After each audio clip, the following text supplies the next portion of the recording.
운명의 운전대를 찾아보자. 운명이라는 뜻의 영단어 데스티니는 목적지라는 뜻의 영단어 데스티네이션과 같은 어원에서 비롯되었다. 어째 보면 나의 운명을 살아가는 것은 목적지를 향해 나아가는 것과 비슷한 과정이다. 나라는 차의 특성을 이해하고 이 차의 운전석에 앉아 운전대를 잡고 주체적으로 나아가야만 내가 의도한 목적지에 도착할 수 있다. 유년 시절은 내 운명의 뒷좌석에 앉아있는 시기로 부모나 형제자매 같은 가족, 학교 선생님이나 친구들의 영향을 많이 받는다. 설령 그들이 엉뚱한 방향으로 나아가서 고생을 하더라도 나의 잘못은 아니니 자책하거나 세상을 원망하지 마라. 아무리 늦어도 25살 이후에는 가족이나 주변 사람의 영향에서 벗어날 수 있다. 인생을 100년 산다고 했을 때 4분의 1에 해당하는 시기만 잠시 뒷좌석에 앉은 채 살면 된다. 하지만 25살 이후에도 타인에게 휘둘리고 주어진 대로 하루하루를 보내다 결국 스스로가 원치 않는 모습으로 살고 있다면 그것은 온전히 내 탓이다. 내가 내 차의 주인으로서 운전석에 앉아 운전대를 잡을 수 있음에도 불구하고 계속 뒷좌석이나 조수석에 수동적으로 머물러 있었기 때문이다. 이는 마치 거실 형광등 등에 불이 들어오지 않아서 정등 가는 법을 영상을 찾아보고자 했다가 유튜브 알고리즘이 추천하는 다른 엉뚱한 영상만 계속 시청하면서 하루를 다 보내버린 상황과 다를 바가 없다. 그 결과는 어떠한가? 고장난 전등은 결국 고치지 못해 불이 들어오지 않는 깜깜한 암흑 속에 있게 되었다. 이 세상엔 우리의 정신을 산만하게 만드는 것들이 많아서 정신을 똑바로 차리고 내가 위도한 목적지를 향해 나아가지 않으면 어느 순간 정처 없이 떠돌아다니게 된다. 우리의 하루하루는 결코 가볍지 않다. 나에게 주어진 오늘 하루째 삶에 감사하면서 동시에 그 시간을 온전히 즐기고 내 운명을 향해 1cm라도 앞으로 나아가야 한다. 그렇게 산다면 인생이 참 보람되고 행복하다는 느낌을 받을 것이다. 반대로 무엇 때문에 살고 있는지 모른 채 의미 없이 흘러가는 대로 살아간다면 삶이 우울하고 무기력하게 느껴질 것이다. 이것이 운명의 주인으로 사는 삶과 노예로 사는 삶의 차이다. 운명의 주인은 자기 삶에 대해 명확한 목표나 미션을 스스로 세우고 그것을 위해 정성껏 살아간다. 운명의 노예는 주변 환경이 자신에게 부여한 인생을 어쩔 수 없이 살아간다. 주인으로 사는 사람은 이번 생을 마치고 떠날 때 태산 같은 죽음을 맞이하고 노예로 사는 사람은 티끌처럼 가벼운 의미 없는 죽음을 맞이한다.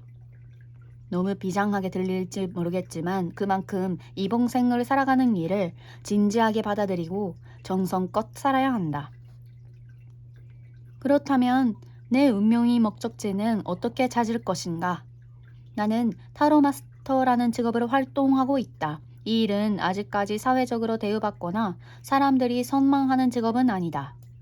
나는 타로 마스터가 되기까지 주변의 반대에도 부딪혔고 스스로도 이 길이 맞는지 알지 못해 어디 가서 내 직업을 당당하게 말하지 못하던 시절도 있었다. 하지만 여러 경험 끝에 이런 확신이 생겼다. 나는 이 일을 할 때 행복하고 가장 잘할 수 있고 이 직업은 미래에 확실한 비전이 있다. 그 확신으로 한 걸음 한 걸음 걷다 보니 어느새 15년이 흘렀고 그즈음 나는 이 길이 나의 운명이라는 것을 알게 되었다.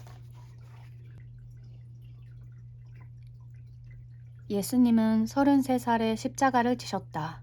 부처님은 29살에 출가해 35살에 깨달음을 얻으셨다.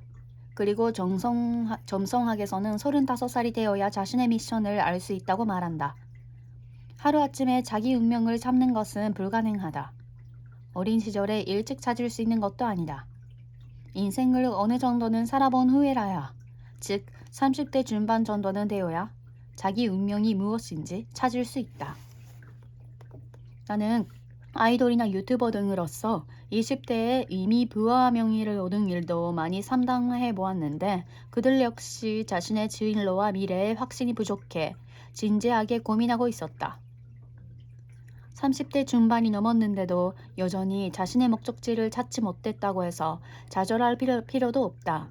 운명은 내가 이미 갖고 태어난 것이기 때문에 늦더라도 찾고자 한다면 언제든 찾을 수 있다.